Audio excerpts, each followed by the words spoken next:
Welcome, writers! Think of sentences as the building blocks for every amazing story you've ever read. They're like Lego bricks for language. Today, we're learning how to build them strong and sturdy so your ideas can stand tall. Let's start with the basics, the simple sentence. Imagine a train. The engine is the who or what of the sentence. We call this the subject. The carriage is the doing word, the verb.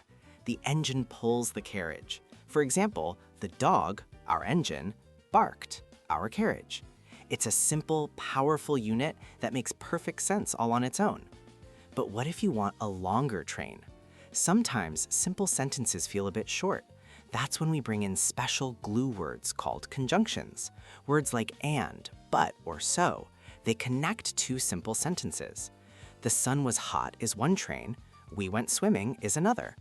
We use the glue word so to link them. The sun was hot, so we went swimming. See how it creates a bigger, more interesting idea? Now, for every sentence you build, there are 3 golden rules. It's a final quality check.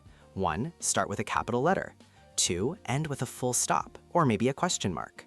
And 3, the most important rule. It must have a subject and a verb, an engine and a carriage. Let's do some quick sentence surgery. How would you fix this? The cat sat on the mat.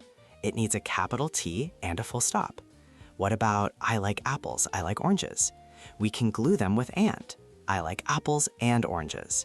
And one more. It was raining, I stayed inside. Try using because. Because it was raining, I stayed inside. Remember these tools. Start with a capital, end with punctuation. Make sure you have a subject and a verb, and use those amazing glue words to connect your ideas. Now, you're not just writing words, you're building worlds.